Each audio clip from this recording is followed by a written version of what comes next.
Doctor वैभव चावला की मौत का मामला अब तूल पकड़ता जा रहा है। सामने आया दूसरा पक्ष। आईजी को ज्ञापन सौंपा। कोटा संभाग के 12 जिले में 17 मई 2025 को कोटड़ा सुंडा गांव के पास पार्वती नदी में हुई डॉक्टर वैभव चावला की मौत के मामले में अब नया मोड़ ले लिया है। इस प्रकरण में आरोपी बनाए गए अशोक कुमार वर्मा के परिजनों ने आज कोटा स्थित पुलिस महानिरीक्षक कार्यालय पहुंचकर एक ज्ञापन सौंपा और मामले की निष्पक्ष जाँच की मांग की।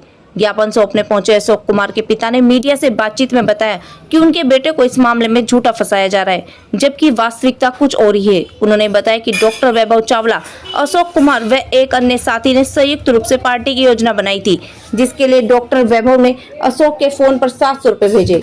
इस राशि से उन्होंने बियर खरीदी और पार्वती नदी के किनारे पहुंचे। पिता ने आगे बताया कि तीनों ने बियर पीने के बाद नदी में तैरना शुरू किया। डॉक्टर वैभव चावला को तैरने का शौक था, वे अधिक दूर तक चले गए। बताया गया कि वैभव को सिगरेट की लत थी और संभवतः पानी में अधिक दूर निकल जाने से उन्हें घबराहट हुई, जिसके चलते वे डूब गए।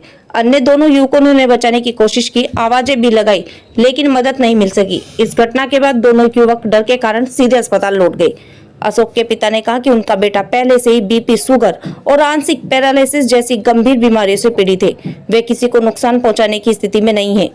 उन्होंने आईजी से निवेदन किया कि इस घटना की निष्पक्ष जांच की जाए और दोषियों की सही पहचान हो। इस मौके पर क्रांति अरवाल महासभा राजस्थान के प्रतिनिधियों ने भी पीड़ित पक्ष के साथ आईजी कार्यालय पहुंचकर ज्ञापन सौंपा और जांच प्रक्रिया में पारदर्शिता की मांग की।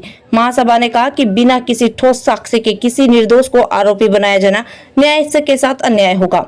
अब देखना यह होगा कि पुलिस इस मामले में किस दिशा में जांच को आगे बढ़ाती है और क्या निष्कर्ष निकलकर सामने आता है। ये बताएं किस तरह का मामला है, आईजी ऑफिस से ज्ञापन दिया है, क्या डिमांड करेगा? ये मामला यह है कि हमारे बेटे को गलती फंसाया जा रहा है, क्योंकि ये मामला मेरा बेटा ऐसा कर ही नहीं सकता है। क्या मामला था? क्योंकि ये 3 साथी थे, तो ये पार्टी करने गए थे, मतलब कि नहाने के लिए नदी में चलते हुए नहाने के लिए जाते हैं, तो ये बियर वगैरह भी ले गए थे। उसमें पैसा डॉक्टर ने डाला था करने के लिए, और इन्होंने डॉक्टर ने बोला कि भाई चलते हैं अशोक, नहाने के लिए चलते हैं। आगे डॉक्टर की गाड़ी थी, डॉक्टर चला रहा था और ये पीछे दोनों बैठे हुए थे। जैसे पहुँचते हैं, इन्होंने एक कैन तीनों ने ले ली, एक और कैन थी जो फिर उसमें तीनों ने डिवाइडेशन कर ली, और जिसके बाद में फिर एक कैन इन्होंने वहीं रख दी। जैसे डॉक्टर बहुत अच्छी तैराक था, तो उनने क्योंकि चलो मैं उसको पार करता हूँ, तो उन्हें पार करने के लिए जैसे उतरा, अब पीछे से वो आगे आगे निकल गया बहुत ज़्यादा स्पीड में, और इन्होंने भी कोशिश करी, तैरना पड़ी। ये दोनों कम तैरना जानते थे, तो डॉक्टर आगे निकल चुका था। इसकी वजह से इन्होंने आवाज़ भी लगाई, लेकिन वहाँ पर किसी ने नहीं सुना। वहाँ कुछ बकरियाँ वाले लोग भी थे, लेकिन वो नहीं सुन पाए, तो इनको भय हो गया, डर हो गया। इसकी वजह से ये भक्के आ गए, दोनों आदमी भक्के आ गए, और इन्होंने उस डर की वजह से इन्होंने यहाँ ये नहीं बोला कि भाई ऐसे ऐसे हुआ, फिर बाद में बोला इन्होंने कि ऐसा हुआ हमारे साथ। अब आईजी साहब की ओर से क्या आपको आश्वासन? उन्होंने आश्वासन दिया है कि भाई हम निष्पक्ष जांच करेंगे आप लोगों की। बिल्कुल। नाम बताएं आपका। मेरा नाम गोकुल प्रसाद वर्मा, बकानी। पिताजी किसके हैं? अशोक कुमार के पिताजी हूँ।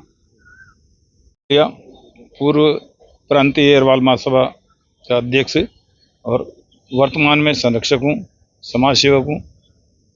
हमें जब ये मालूम पड़ा कि गोकुल जी के बच्चे के साथ ये घटना घटी है, तो समाज के नाते हमारा भी फर्ज बैठता है कि हम भी जो है इसमें हस्तक्षेप करें।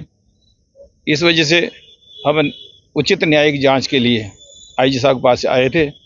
आईजी साहब ने हमें आश्वासन दिया है कि हम निष्पक्ष जांच करेंगे।